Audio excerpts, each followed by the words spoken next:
बहुत बार क्या सोचे थे, इस देश से मधेश अलग होना चाहिए, लेकिन स्वाभिमान के लिए हम लोग नेपाल मेरा देश है, मैं उस देश का नागरिक हूं, वो भी मैं गर्व हम लोग करते थे। लेकिन इस दमन शोषण से हम लोग को भीतर से बहुत बड़ा अब आने वाला दिन में विद्रोह होने का संभावना है।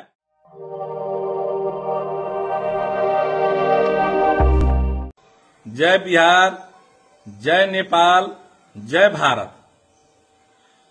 सभी बिहार की जनता, बिहार के सभी पार्टी के जनप्रतिनिधि, नेतागण, बिहार के सभी पुलिस अधिकारी और पुलिसकर्मी, प्रशासन लोगों से मैं अशोक यादव, मध्य प्रदेश का पूर्व विधायक एवं जसपा पार्टी के वर्तमान प्रदेश अध्यक्ष एक संदेश देना चाहता हूं।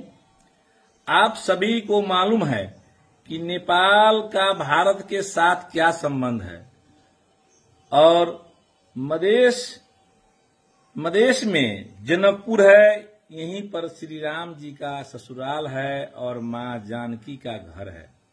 हम उसी मधेश के रहने वाले हैं और मधेशियों को नागरिकता से लेके तमाम तरह के जुर्म, मधेशियों को उपनिवेशी बनाने का जो चल खेल हो रहा था और मधेशियों को नागरिकता से लेकर हरेक हिसाब से जो दमन किया जा रहा था, उसके खिलाफ में मधेश में आंदोलन चला था। जग जाहिर है, मधेश जन विद्रोह में हम लोग लंबे समय आंदोलन का नेतृत्व करने वाले में एक अशोक यादव भी शामिल था। मुझे पुलिस प्रशासन ने भी बहुत जुल्म किया, बहुत टॉर्चर किया, लेकिन जनता के, मधेश के जनता के बदौलत हम बाहर रहे और फिर मधेश राज्य का गठन किया गया। ये मधेश के राज्य ने अभी भी खसवादी अधिकारी है जो कानून का मजाक उड़ाते हैं, जो कानून का दुरुपयोग करते हैं, जबरन रात में कार्यालय खोल के अपने लोगों को फायदा और कमीशन उठाने के लिए रात में कार्यालय खोलाता है।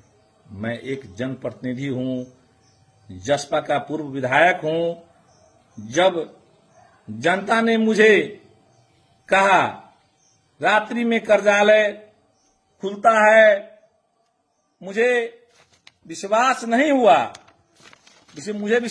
हुआ, तो मैंने कहा कि फोटो या वीडियो भेजो। फिर फोटो भेजा, फिर मैं अपने से गया वहां और मैंने एसपी से बात किया। एसपी ने हमें साले कहकर गाली दिया।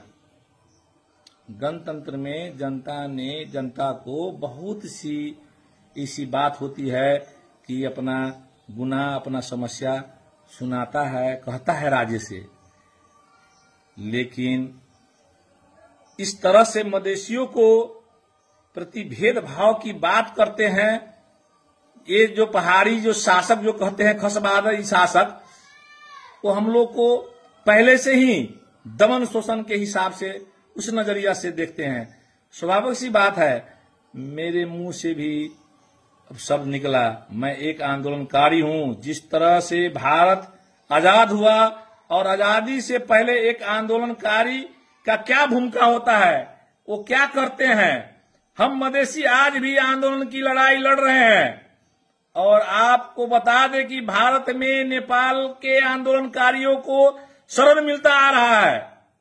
शुरू से ही हरेक विभिन्न किस्म के आंदोलन हुई और आंदोलनकारी कोई अपराधी या हत्यारा नहीं है, लेकिन स्थानीय स्तर पर सरलाही के एसपी और डीएसपी गुंडागर्दी करते हुए भारतीय सेवा क्षेत्र में सेवाई इलाके वाले होते हैं, उनको गलत आपदा दे करके हमने गलत काम किया। हमारे रिश्तेदारों, मेरे रिश्तेदारों के ऊपर, मेरे रिश्तेदारों के घर में जाकर छापा मारा और छापा मार रहा है अभी तक।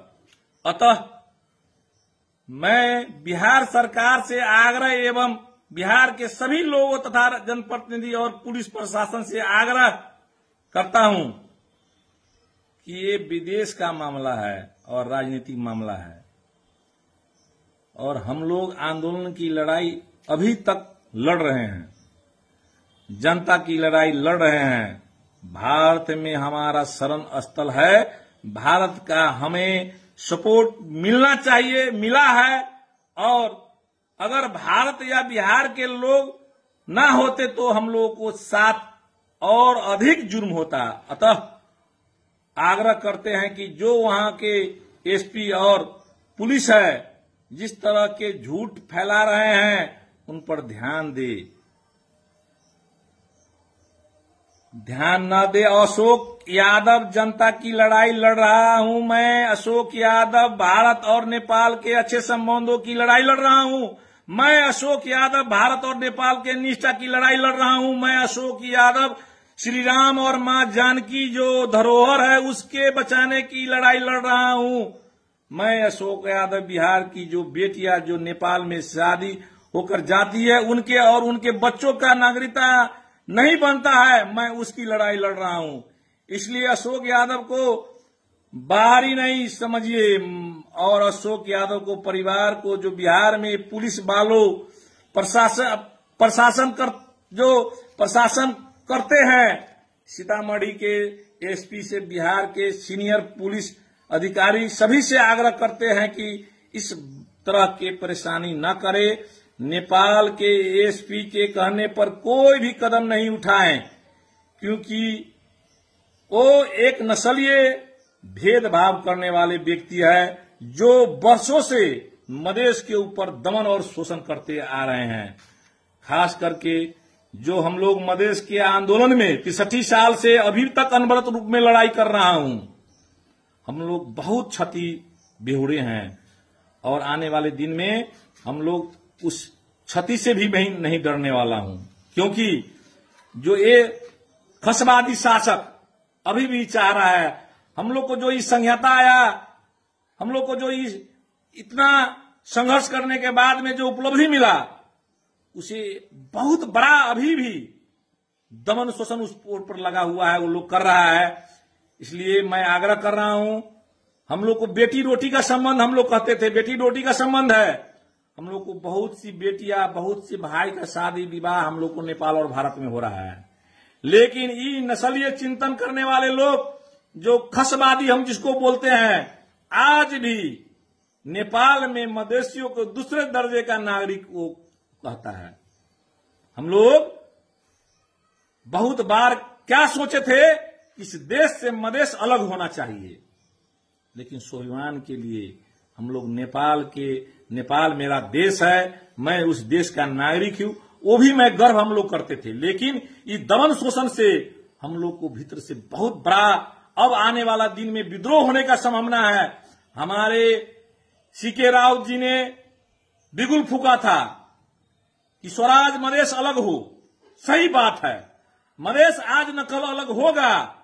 मैं रहूं न रहूं, मैं रहूं न या न रहूं, लेकिन मधेश में आने वाले जो संतति है, आने वाला जो पीढ़ी है, इस नस्लवादी जो चिंतन मनन करने वाला, जो सोच रखने वाला जो लोग है, उसको अंत होगा।